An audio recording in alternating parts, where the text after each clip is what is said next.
제가 여러분들에게 질문을 몇 가지를 하겠습니다. 여러분들이 마음으로 한번 답을 해보시길 바랍니다. 천국은 존재합니까? 천국은 어떤 곳입니까? 천국은 어떤 사람들이 거주하는 곳입니까? 천국이 있다면 그곳에서 우리는 어떤 모습으로 존재하겠습니까? 이 질문을 여러분들이 속으로 답을 해보십시오. 보십시오. 그런데 제가 방금 여러분들에게 물었던 이 질문은 단순한 질문이 아니라 수많은 시대를 거쳐오면서 그 모든 시대들마다 사람들에게 관심사였습니다. 여러분들은 천국을 믿으십니까? 천국은 누구에 의해서 만들어진 곳이 아닙니다. 천국은 죄악이 함께 할 수 없는 곳입니다. 천국은 완전한 하나님의 나라입니다. 그래서 병마가 없고 근심이 없고 염려가 없고 무엇이 없을까요? 맞습니다. 죽음이 없는 바로 샬롬의 장소가 천국인 것입니다.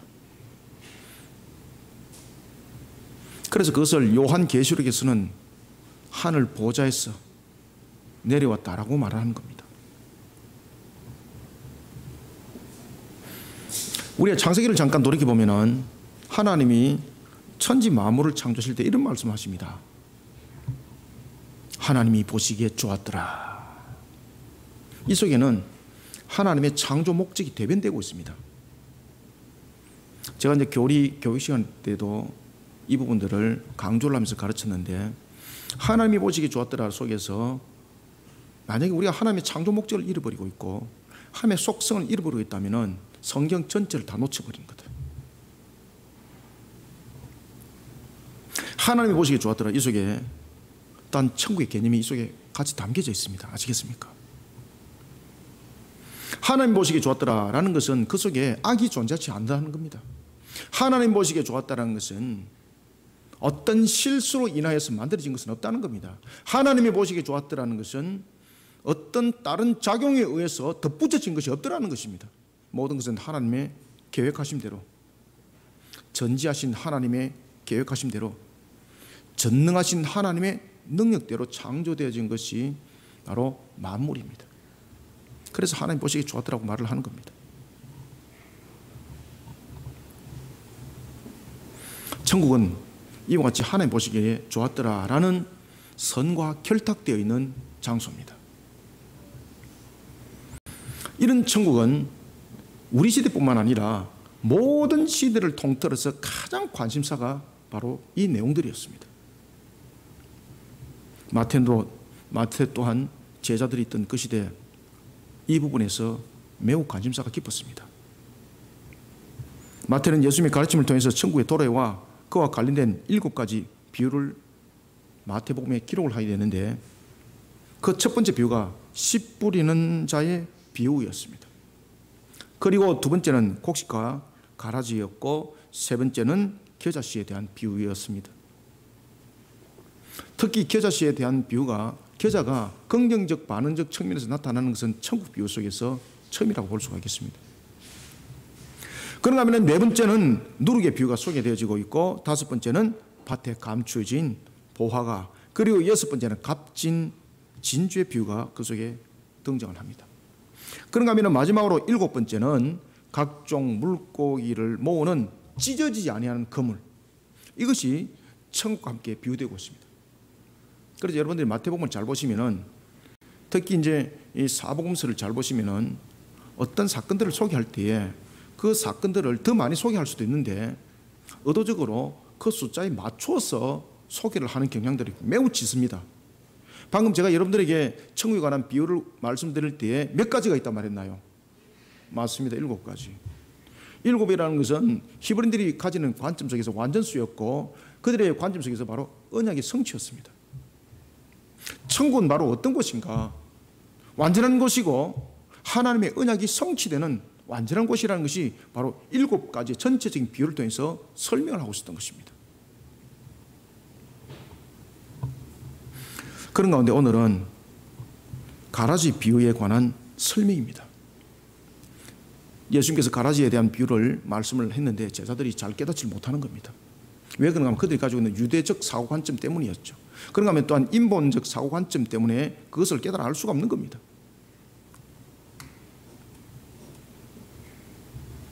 제자들이 예수님께 질문을 합니다.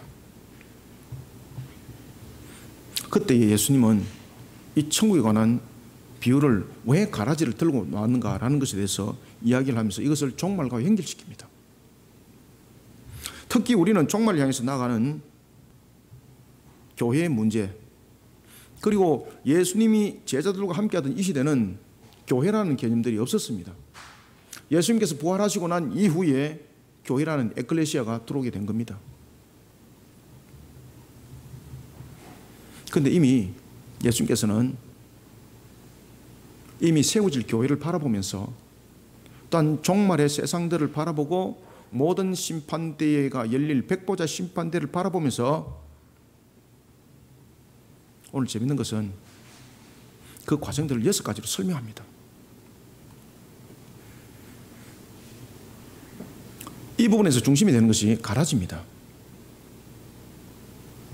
이 가라지에 대해서 4세기 신학자였던 아우구스티누스가 굉장히 재밌는 이야기를 했습니다.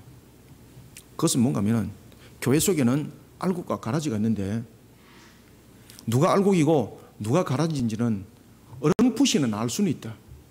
그런데 정확하게는 알 수 없다. 누가 가라지인지 누가 알곡인지는 마지막 종말에 심판 때 가봐야 한다. 따라서 우리가 살아나가는 교회는 완전한 시대가 아니기 때문에, 천국이 아니기 때문에 교회 속에는 항상 알곡과 그리고 가라지가 존재할 수밖에 없다. 우리 교회 속에는 저런 가라지가 없으면 좋겠어요 라고 말하면서 뽑아내버리는데 그 가라지는 다른 곳에서 열심히 자라고 있다. 그래서 아우구스티누스가 그 이야기를 하는 겁니다. 교회 속에는 알곡과 가라지가 있는데 그 가라지는 주님이 오시는 그날 백보자 심판대에서 그 가라지는 구별이 되어서 풀무불에 던짐을 당할 것이다. 사랑하는 성도 여러분, 우리는 종말의 시대를 살아가고 있다는 것을 여러분들이 빨리 감지하셔야 됩니다. 우리는 대체로 종말이라 그러면 그냥 끝나는 것으로만 알고 있는데 하나님께서는 종말의 시대를 말할 때에 종말의 그 날을 종말의 시대와 연결시키고 있습니다. 노아가 방주를 120년 준비했지 않습니까? 그 120년을 준비하면서 하나님께서 노아에게 심판에 관한 종말을 이야기했습니다. 방주를 지을 때 그때에 이미 시작된 거죠. 우리에게 종말에 관해서 주님께서 말씀하고 있습니다. 그것은 바로 뭔가 하면은 그 날이 속히 도래된다는 겁니다. 그런데 그 때가 있습니다. 노아의 방주의 120년 때는 방주만 만드는 것이 아니라 하나님께서 그 악한 세상을 회개하여서 돌이키도록 복음의 기간을 준 겁니다. 마찬가지로 우리가 이런 모습 속에서 우리는 종말의 시대를 살아가고 있습니다. 곧 종말의 날이 다가올 것입니다. 이런 시대 앞에 우리는 어떻게 종말을 이끌어가는 교회가 되어야 되겠습니까? 오늘 주시는 가라지의 비유의 말씀을 통해서 종말의 시대 앞에 놓인 우리 거리심 교회는 어떤 모습으로 이런 종말의 시대를 선도하고 그리고 또한 이끌어가야 하는지 우리 스스로를 되돌아보는 시간을 가지도록 하겠습니다. 먼저 우리가 한번 1절을 36절입니다. 36절을 한번 읽어봅시다. 시작. 이에 예수께서 무리를 떠나사 집에 들어가시니 제자들이 나와 이르되 밭의 가라지의 비유를 우리에게 설명하여 주소서. 아멘. 우리는 36절부터 40절을 통해서 우리가 또한 주목을 해야 될 것이 있는데 그것은 뭔가 하면은 가라지에 대해서 예수님께 비유를 설명해 달라 그러거든요. 그런데 예수님께서 6가지를 이야기를 합니다. 그런데 이 6가지를 여러분들이 잘 기억하셔야 됩니다. 이 6가지는 뭔가 하면은 단계별로 일어나는 상황들입니다. 그리고 이 6가지는 바로 인간이 죄를 범하기 전에 하나님께서 천지 만물을 창조하시고 선함의 창조 속에서 인간이 죄를 범하게 되었고, 그런 속에서 복음이 전해지게 되고, 그리고 난 뒤에 심판대가 열리고, 그리고 풀물에 던지는 그 사건들이 지금 예수님께서 하시는 이 말씀 속에서 전부 다 순서입니다. 이거 아무렇게나 하는 말씀 아닙니다. 아무렇게나 예수님께서 그냥 생각나는 대로 그냥 뱉은 말씀이 아닙니다. 그래서 예수님께서 32절에서 대답하실 때 제일 먼저 시작을 무엇으로 말씀하십니까? 좋은 시로 시작하는 겁니다. 제가 여러분들한테 서두에 어떤 말씀을 드렸나요? 하나님 보시기에 좋았더라 라는 선에 관해서 제가 말씀을 드렸지 않습니까? 바로 예수님께서 그 말씀을 시작을 하는 겁니다. 그러면서 백보자 심판대라는 부분들을 다루게 되는 겁니다. 자, 이것을 통해서 우리가 36절부터 40절 통해서 먼저 우리는 종말의 시대를 어떻게 이끌어가는 교회가 되어야 되는가. 먼저 첫 번째는요, 분명히 이 시대 가라지가 난무합니다. 거짓이 난무합니다. 타락이 판을 칩니다. 그러면은 교회를, 그런 세상이 이미 되는 줄 알고 주님께서 이 세상에 교회를 뒀다는 이야기거든요. 그럼 교회는 무슨 이유 때문에 뒀습니까? 하나님은 모든 것이 목적이 있습니다. 교회가 그 목적을 감당하지 못하면 그건 교회가 아닙니다. 그래서 먼저 첫 번째는 36절부터 40절 통해서 가라지가 난무하고 거짓된 무리가 판을 치는 타락한 세상 가운데서도 알곡을 갖고 가야 됩니다. 알곡을 갖고 가는 사역을 포기하지 않는 추수꾼으로서 종말의 시대를 이끌어가는 교회가 되어야 합니다. 이거 여러분들, 저와 여러분들 명심해야 됩니다. 이 말씀. 바닷가에서 배에 올라 무리들에게 천국에 대한 가르침을 예수님께서 주십니다. 그리고 예수님께서 그 무리를 떠납니다. 제자들이 궁금했던 거죠. 왜? 이해가 안 갔으니까. 제자들이 이해가 안 가는 것이 이거 하나뿐이겠습니까? 제자들이 이제 쉼을 얻기 위해서 집으로 돌아온 예수님에게 묻습니다.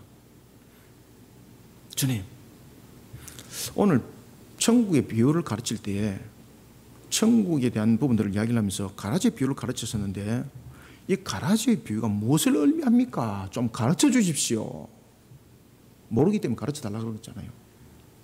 그때 예수님께서 이놈들아 그것도 모르느냐 이러면서 호되게 말씀하신 것이 아니라, 예수님께서 이 부분에 대해서 이미 이들이 이 가라지의 이 개념 속에서 천국의 비유를 하면서 이 내용 속에 증거되어지고 있던 것이 무엇인지를 깨닫지 못한다는 것을 이미 아셨던 거죠. 그러면서 예수님께서는 6가지 상황을 설명을 통해서 이야기를 하게 됩니다.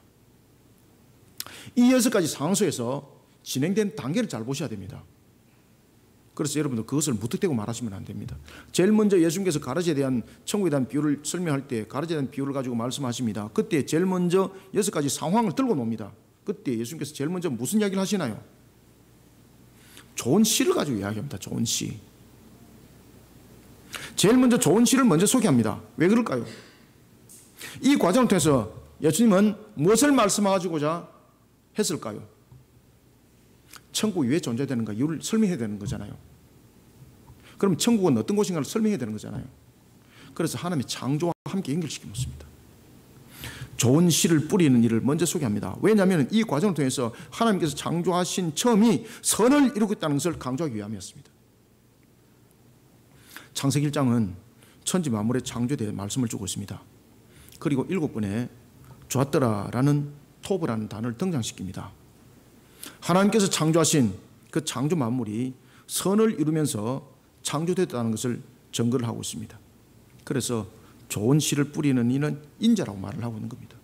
그러면 천국은 바로 무엇인가? 하나님께서 원래 창조하신 그 선을 회복시켜서 완성을 이루는 것이다. 원래 천국은 없었던 곳이 아니었습니다. 원래 인간이 거했던 그곳이 여러분 천국이잖아요. 에덴 동산이었습니다. 그렇죠? 그래서 천국에 대한 개념을 먼저 이야기할 때 좋은 씨를 딱 등장하면서 좋은 씨를 뿌리는 이라고 등장하는 겁니다. 그럼 천국은 어떤 개념을 가지고 있는가? 그 가라지에 대한 비유는 무엇을 가지고 있는가라는 것입니다. 처음에 하나님께서 창조하셨던 그 선함의 창조, 그 선함의 창조 속에 악이 들어왔다는 겁니다. 그렇기 때문에 이것을 회복시키는 이가 있어야 된다는 거죠. 그래서 좋은 씨를 뿌리는 일을 먼저 딱 등장을 시키는 겁니다. 그리고 두 번째는 무엇을 등장합니까? 밭을 등장하잖아요. 그래서 예수님께서 처음에는 좋은 씨를 뿌리는 일을 등장시키고 두 번째는 밭을 설명하면서 밭은 세상이니라고 말씀을 주고 있습니다. 세상을 처음 창조했을 때에 예수님께서 세상에 좋은 씨와 같은 그런 세상을 만드셨습니다. 그리고 세상은 항상 하나님과 교통을 가지는 수단이었습니다. 이런 세상을 향하여서 하나님께서 축복하셨습니다. 어떻게? 창세기 1장 22절과 28절은 증가하고 있습니다. 생육하고 번성하고 충만하여라. 그러면서 하나님께서 말씀하십니다. 세 번째는 좋은 씨는 누구라고 소개하죠? 그렇죠. 천국의 아들들이라고 소개하는 겁니다.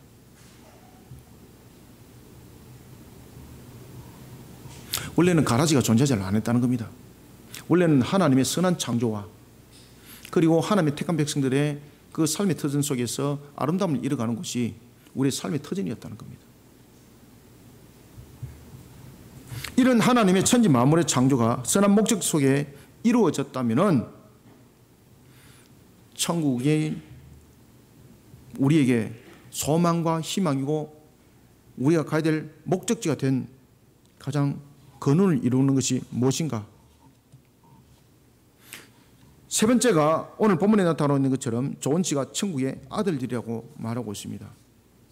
그러면은 하나님께서 선하게 창조하신 세계를 죄악으로 가득 차게 만들고 죄악이 들어오도록 역할을 한 장본인이 누굽니까?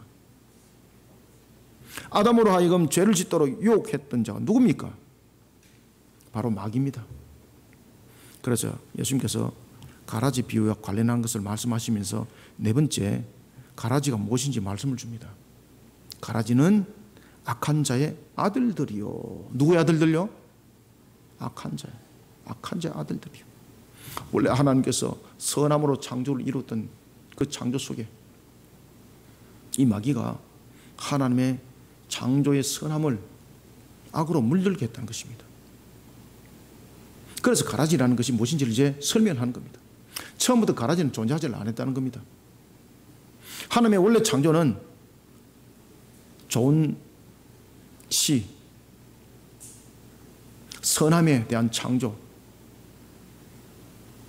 그런데 이런 가라지는 만들어진 것은 그 원인이 바로 마귀, 사탄의 역할이었다는 것입니다. 가라지를 통해서 네 번째 설명을 하고 있습니다. 그러면서 가라지는 악한 자의 아들들이라고 말하고 있는 겁니다.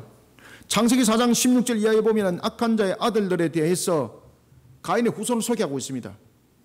그리고 창세기 6장 1절 이하에 보면 악한 자의 아들들은 하나님을 대적하는 자들의 모습으로 나타나고 있었습니다.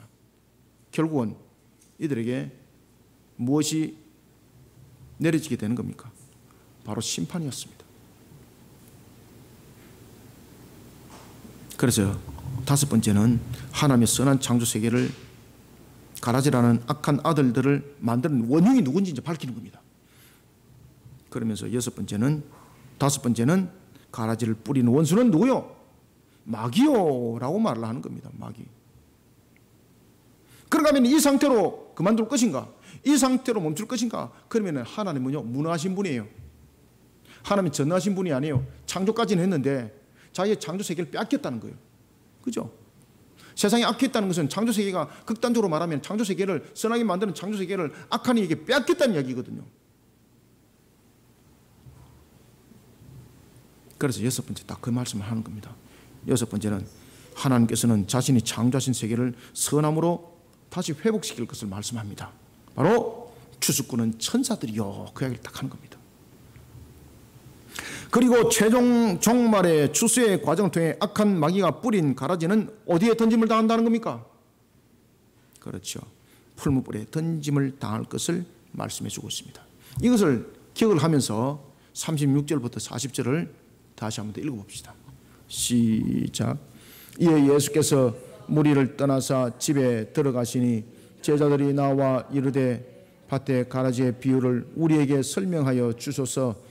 대답하여 이르시되 좋은 씨를 뿌리는 이는 인자요 밭은 세상이요 좋은 씨는 천국의 아들들이요 가라지는 악한 자의 아들들이요 가라지를 뿌린 원수는 마귀요 추수 때는 세상 끝이요 추수꾼은 천사들이니 그런즉 가라지를 거두어 불에 사르는 것 같이 세상 끝에도 그러하리라. 아멘.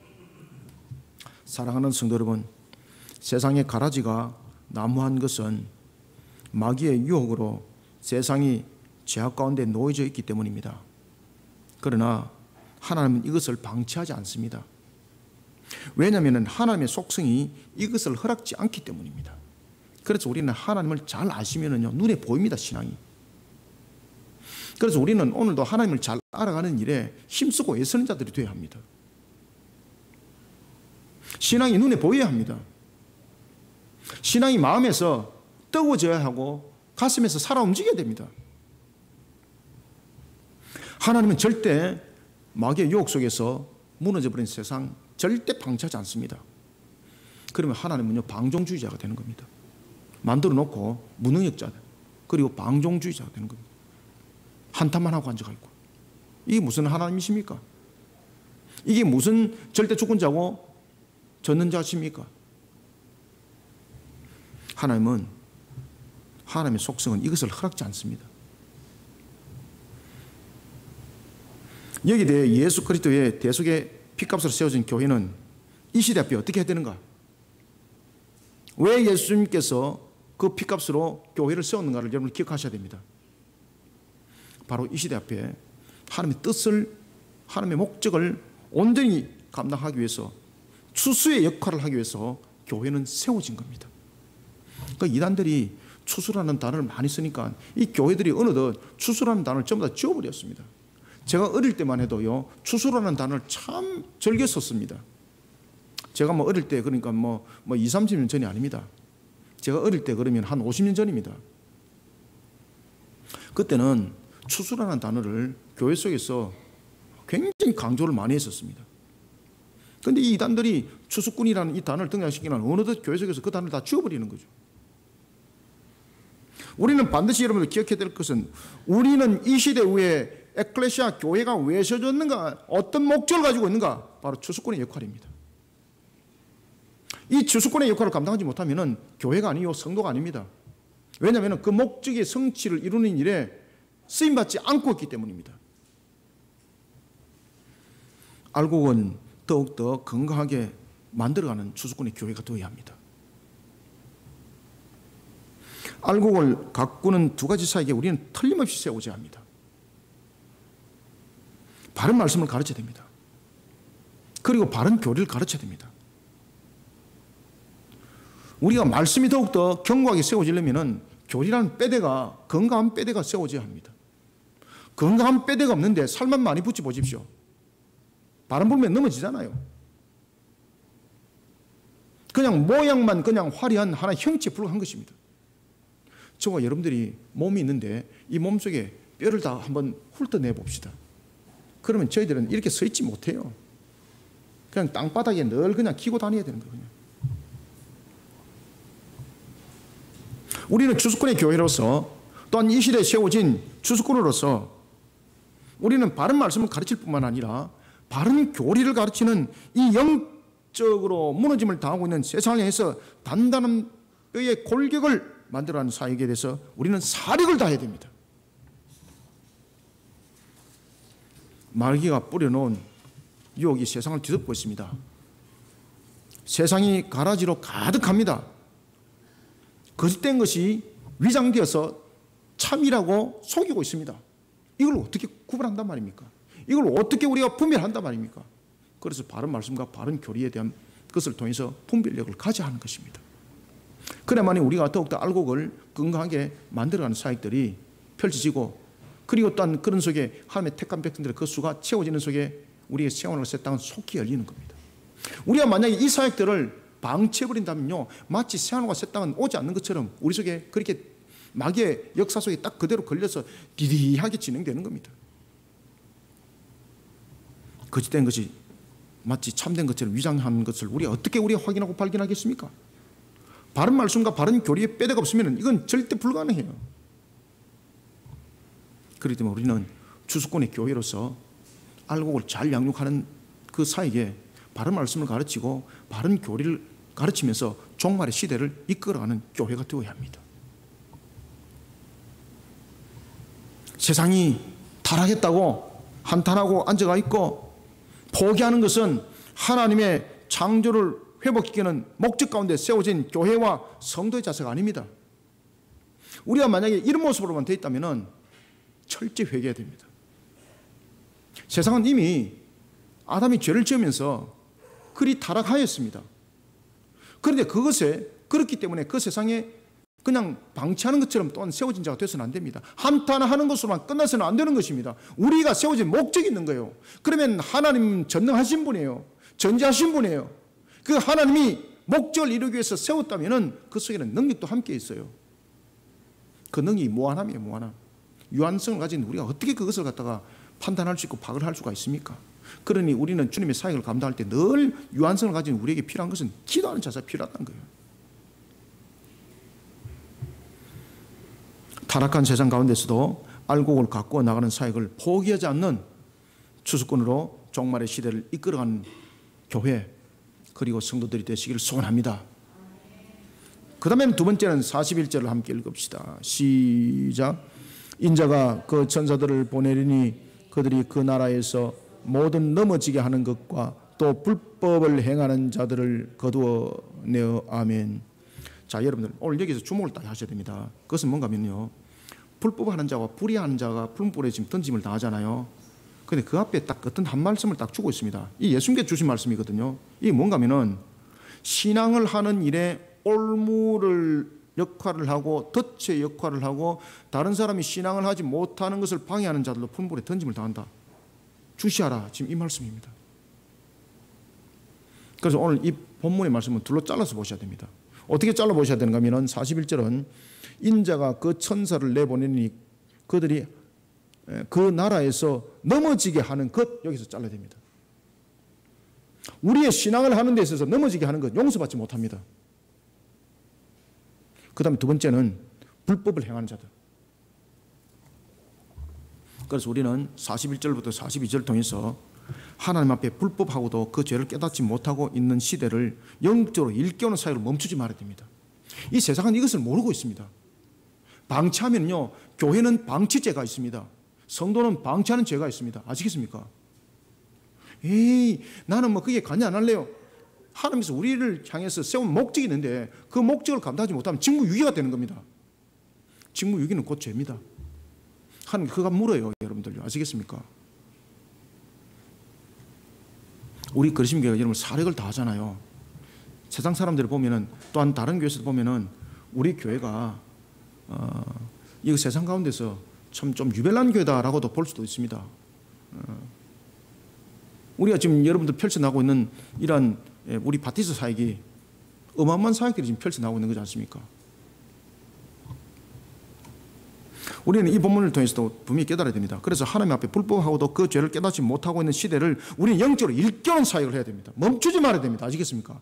이거 멈추면은 하나님의 창조 목적 속에 우리는 분명히 징책받습니다. 따라서 우리는 그 죄를 깨닫지 못하고 있는 시대를 영적으로 일깨우는 사역을 멈추지 않는 영적 지도자로서 종말의 시대를 이끌어가는 교회 성도가 되어야 합니다. 영적 지도자로서 멈추지 말아야 합니다. 그것을 멈추는 것은 곧 우리의 수명이 끝났다는 이야기입니다. 계속해서 예수님께서 가라지와 연륜하여 말씀을 줍니다. 종말에 따른 심판의 도래와 관련된 말씀입니다. 풀문불에 던지리라.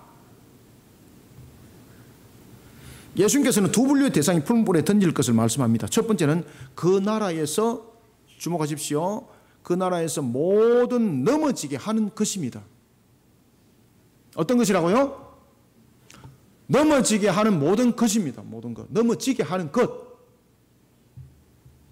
넘어지게 하는 것은 바로 덫과 같고 올무 같고, 넘어지게 하는 것은 믿음에 대한 확신과 신앙의 결단이 약한 사람 넘어지게 하는 자들,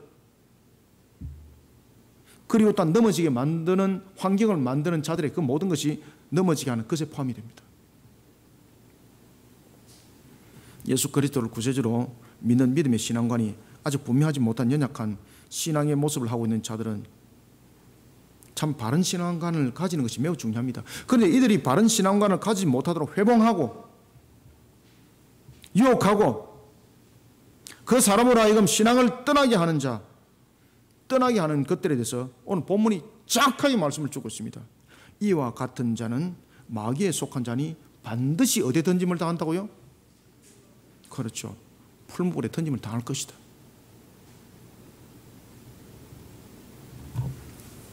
제가 이 본문들을 여러분들이 정하면은 우리 교회는 주보가 언제 만들어지는 거 아시죠?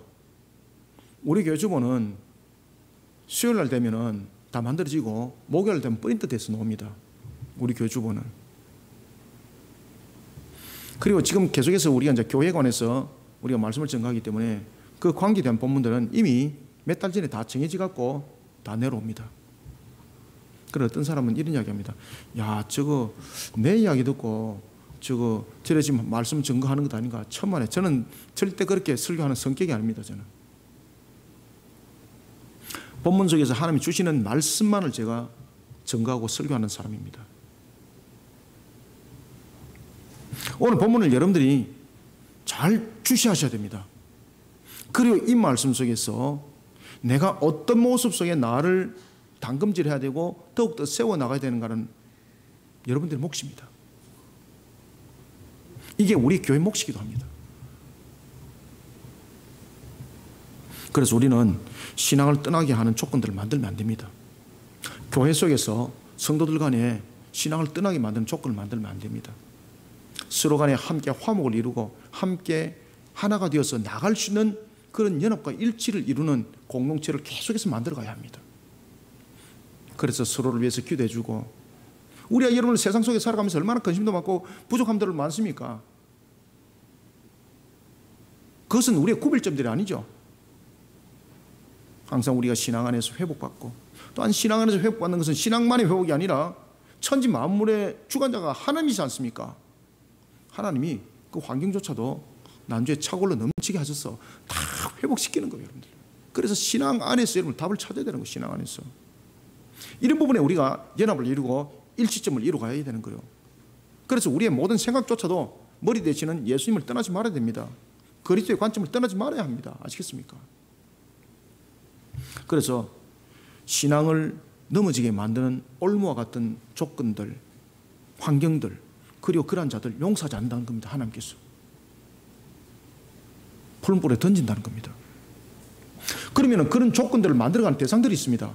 그 대상들은요, 자신들이 지금 어떻게 되는지를 모르고 있습니다. 이들을 방치하면 안 됩니다. 이들을 어떻게 해야 된다고요? 영적으로 이들이 보게 만들어줘야 됩니다. 이들이 영적으로 보여주었음에도 불구하고 이들이 그것을 깨달아 알지 못하는 것은 내 값이 아닙니다. 그런데 이들을 깨달아 알지 못하게 했을 때는 그 값이 누구의 값입니까? 성경은 정확하게 이야기를 하고 있습니다. 내 값이 됩니다. 아시겠습니까? 그래서 우리 거심교회가 사력을 다하고 미친 듯이 몸부림을 치는 겁니다. 아시겠습니까? 오늘도 제가 새벽기도 인도가 있음에도 불구하고 제가 이제 일을 하다 보니까 어느덧 집에서 그냥 새벽 1시까지 일을 한 거예요. 그냥 어느덧 빨리 자야 되겠다. 그럼 저는 이제 자는 것도 전투적으로 잡니다. 5분 안에 빨리 자야 되겠다. 3분 안에 자야 되겠다. 거의 전투적으로 자죠. 저는. 왜 그런가 하면 한 3시간 자고 일어나야 되니까. 그리고 제가 지금 서 있는 것 아니겠습니까? 이게 여러분들 인간의 육신으로 가능하겠습니까? 신앙 안에서 주님이요, 나의 3시간을 다른 사람 8시간으로 만들어주시는 거예요. 저는 그것을 잠에서 느껴요. 저는 여러분들이 잘 아시는 것처럼 1년 360을 꿈꾸는 요셉과 같은 사람이잖아요. 저는 1년 360을 꿈을 안 꾼 적이 없습니다. 저는.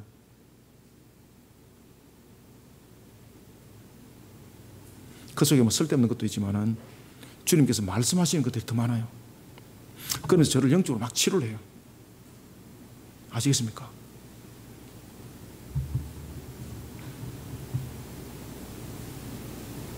우리는 어떤 관계 속에서든 간에 넘어지는 것의 대상이 되서는 안 됩니다. 함께하고 일으켜 세우고 그들을 일깨우는 일에 우리는 영적 지도자가 되어야 됩니다. 아시겠습니까? 야, 저것은 나의 올무야, 저것은 낙이야, 이렇게 해서 끝나면 안 돼요, 여러분들요. 온 세상이 죄악으로 덮어져 있기 때문에 지금 자신들이 어떤 모습인지 알지 못하고 있거든요. 알지 못하고 있기 때문에 그들이 일깨워야 되는 거예요. 내가 지금 미친 짓을 하고 있구나. 내가 지금 주님 앞에 내가 지금 제가 지금 못된 짓을 하고 있구나. 이것을 깨닫게 알게 해야 되는 거예요, 여러분들.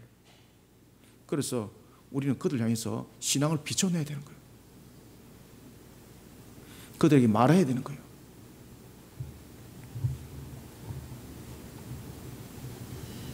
그리고 두 번째는 불법을 행하는 자들은 앞뒤 가릴 것 없습니다. 풀무불에 직행당합니다. 불법하는 자들은 예수님의 의로운 통치를 거부하는 자들입니다. 사도행전 16장 31절은 증가하고 있습니다. 주 예수를 믿으라. 그러면 너와 네 집이 구원을 받으리라 라고 말하니까 뭐라고 말합니까? 니나 그래라. 그리고 또한 구원의 복음을 다르게 가르치는 이단들과 같은 무리들. 용서가 없습니다. 하나님의 나라의 통치를 흔드는 불법자들, 용서가 없습니다. 왜 그런가요?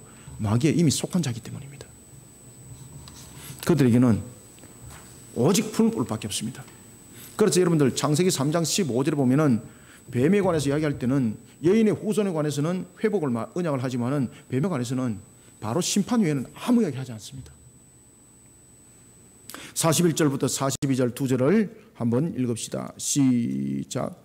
인자가 그 천사들을 보내리니 그들이 그 나라에서 모든 넘어지게 하는 것과 불법을 행하는 자들을 거두어 내어 42절 풀무불에 던져 넣으리니 거기서 울며 이를 갈게 되리라. 아멘. 여기서 이를 간다는 것은 원수처럼 되었다 이 관계가 아닙니다. 그 고통 그리고 후회, 비로소 깨달아서 알았지만 그때는 끝났다는 겁니다. 하나님 앞에 신앙하지 못하도록 회방하는 행위, 남을 하나님 앞에 죄짓게 하고 자기 영화를 꿈꾸는 자, 그들이 하나님 앞에 이미 벌거벗은 자거든요. 수치 가운데 있다는 것을 깨닫지 못하고 있습니다. 그런데 우리는 그들 향해서 마치 조롱하듯이 저 수치스러운 자 이렇게 끝나면은 우리 값이 있습니다. 그들로 하여금 그것을 깨달아 알게 해야 될 책임이 우리에게 있습니다. 그럴 때에 그가 깨닫지 못하면요, 그 죄값은 그 자신에게 돌아가는데 우리가 그들을 깨닫게 하지 못하면은 우리는 목적을 잃어버린 자이기 때문에 직무유기입니다. 직무유기죄가 남아 있습니다, 우리에게. 그래서 성도는 성도로서의 직무가 있고 교회는 교회로서 직무가 있습니다. 세상은 자신들이 하나님 앞에 불법적 모습을 행하고 있지만은 그들은 자신들이 하나님 앞에 불법을 행하고 있는지 어떤 모습을 행하고 있는지 정말 자신들이 벌거벗고 있는데도 불구하고 수치스러운 모습으로 하나님 앞에 서 있다는 거 모르고 있습니다. 우리만 알고 끝나는 것이 아닙니다. 그들에게 그것을 깨닫게 알게 될 우리의 책임이 있습니다. 그들에게 전해야 됩니다.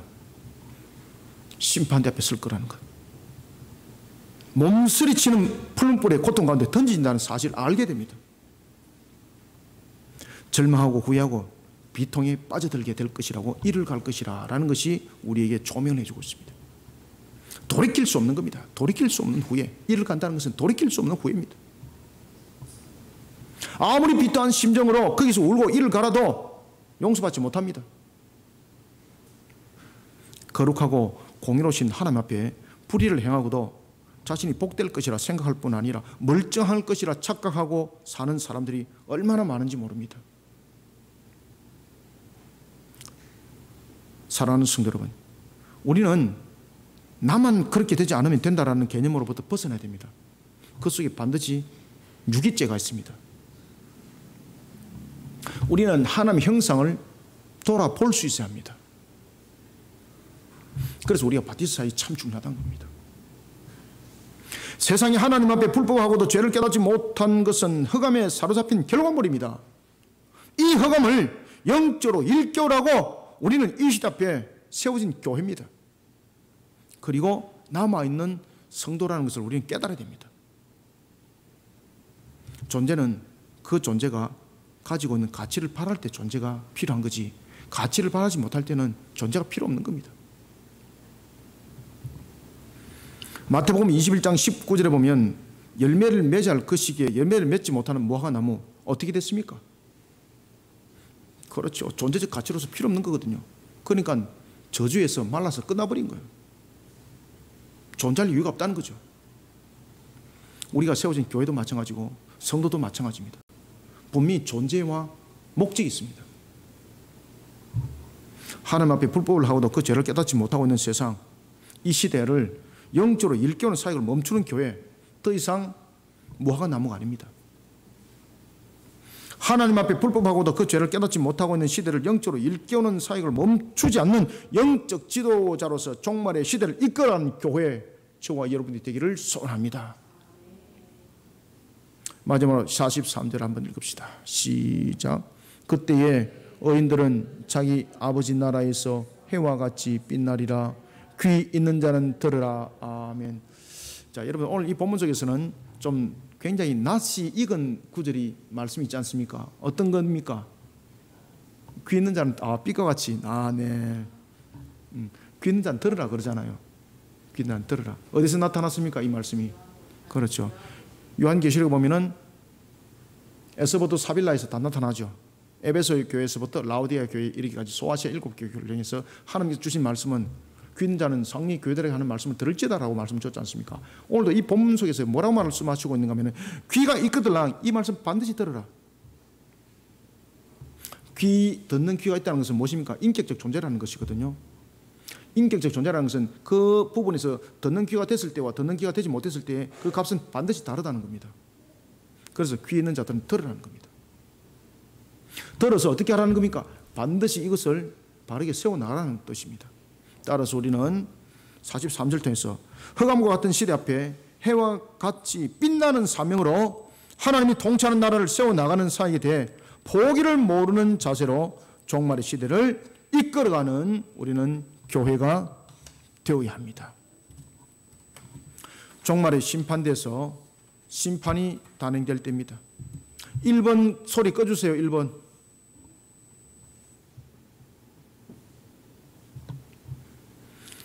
종말의 심판대에서 심판이 단행될 때입니다.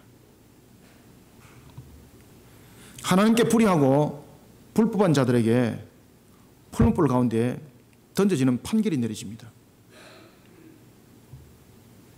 이때 신자들 또한 심판대 앞에 동일하게 여러분들 서게 됩니다. 그러나 예수 그리스도를 구세주로 믿는 믿음을 그리고 또 그 믿음 가운데 세워진 자들은 그 죄값을 예수 그리스도가 십자가에서 이미 대속을 이루셨습니다. 그리고 심판대는 그것을 확인하는 자리입니다. 요한계시록 20장 12절부터 15절에 따르면 그 이름이 생명책에 기록되어 있다고 말씀을 주고 있습니다. 불법을 행한 자들이 풀무불 속에 던짐을 당할 때에 예수 그리스도의 그 이름으로 생명책에 기록된 자들을 가는 곳은 다르더라는 것입니다. 하나님의 공의로운 판결은 대속을 이룬 예수 그리스도의 보혈을 부인하지 않습니다. 만약에 예수 그리스도의 우리의 이루신 그 보혈의 대속의 공로를 공의로운 판결이 부인한다면 그것은 공의로운 판결이 아닙니다. 왜 그렇습니까? 예수님은 이미 우리의 죄를 대속하여서 그 죄값을 다 치루심이 되었기 때문에 우리가 죄 씻음이 되는 것은 공의로운 판결 속에서 반드시 드러나게 되어 있습니다.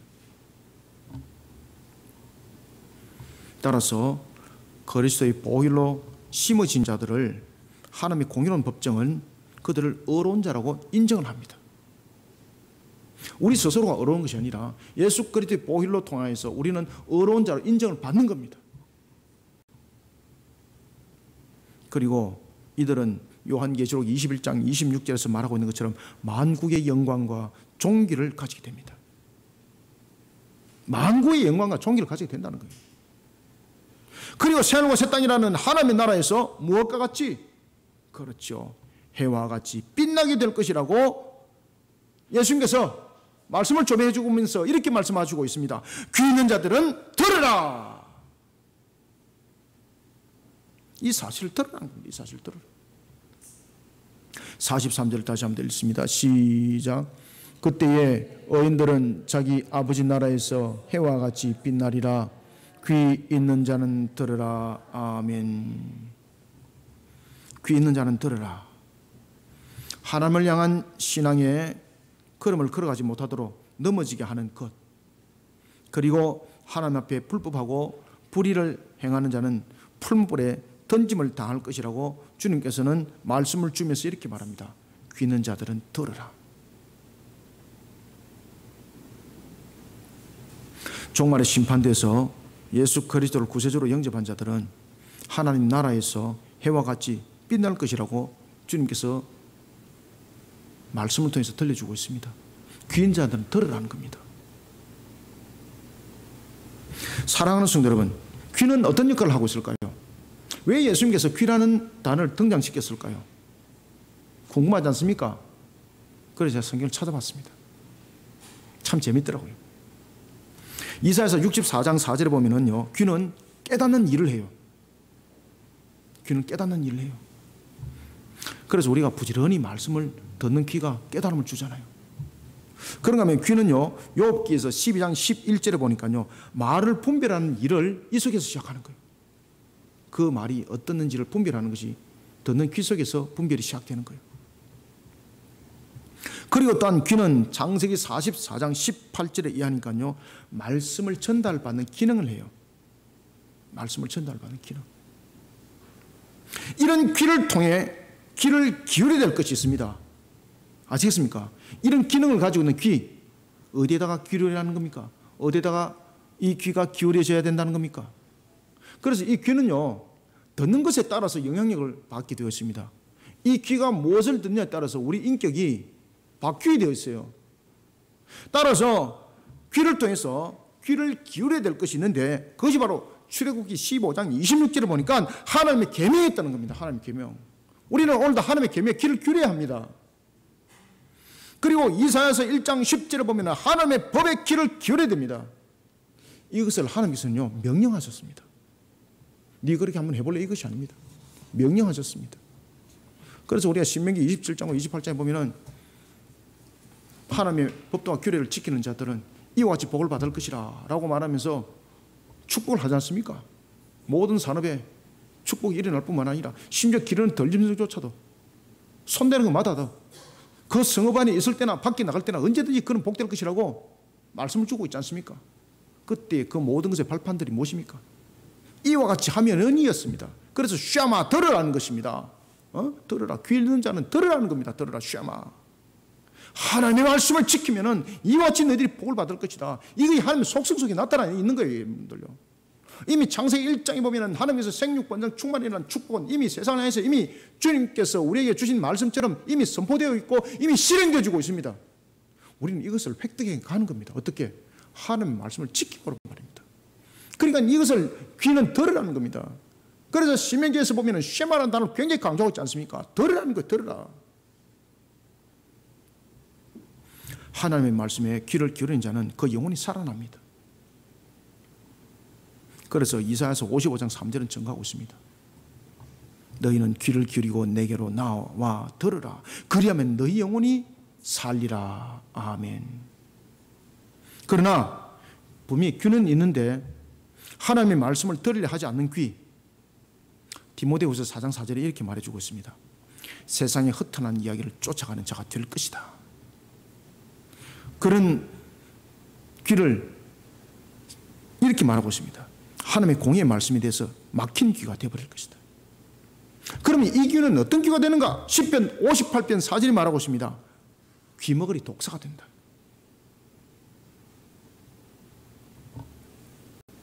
악을 자초하여 결국은 풀무불에 던짐을 당하게 됩니다. 사랑하는 성도 여러분, 흑암과 같은 시대 앞에 해와 같이 빛나는 사명으로 하나님을 향해 닫혀있는 세상 귀를 우리는 열어야 합니다.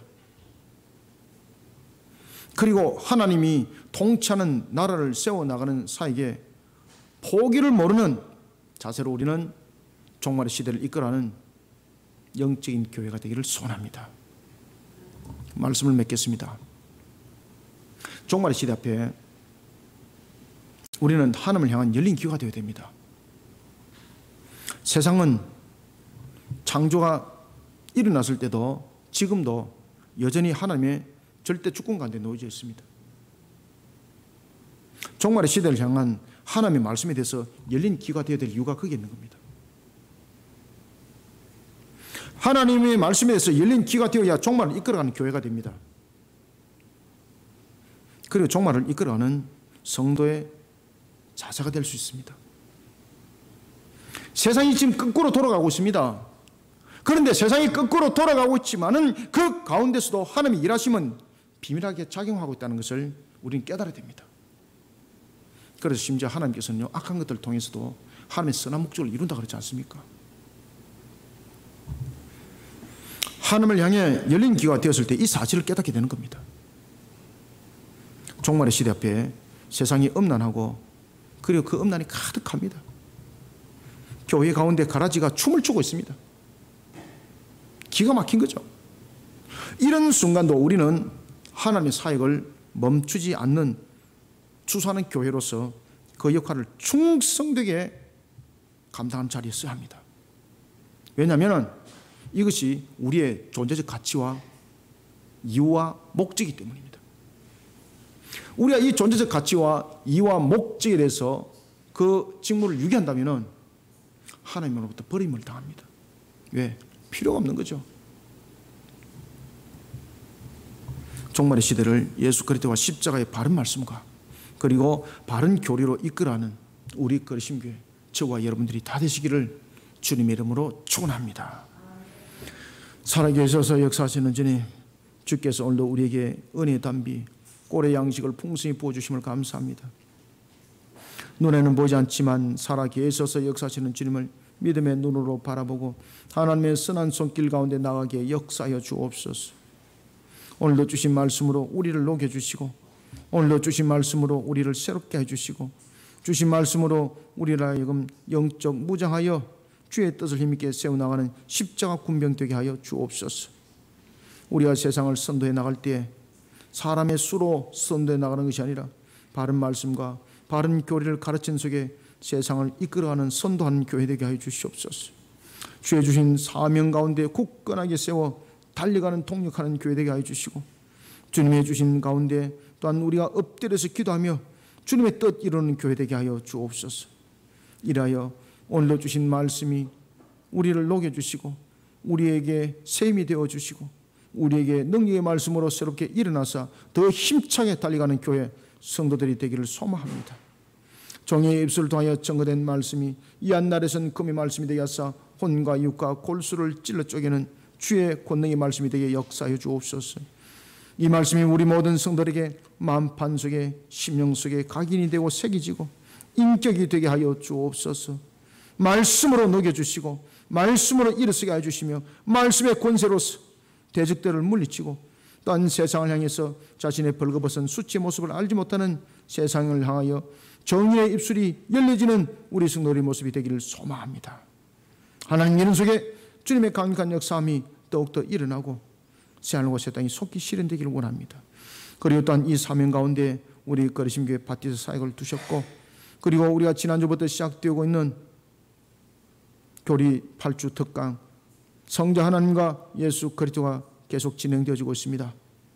이것이 단회성으로 끝나는 것이 아니고 지속성을 가지고 이 모든 사역들이 힘있게 일어날 수 있도록 맡은 바 사역을 감당하고 있는 우리 모든 또한 진행 요원들 또한 책임자들을 하나님께서 은혜상 중에 붙들어 주시고 주의 뜻을 더욱더 힘있게 세워나가는 사명의 길에 기쁨으로 함께 동력 이루게 역사하여 주옵소서. 예수님의 이름으로 기도드립나이다. 아멘.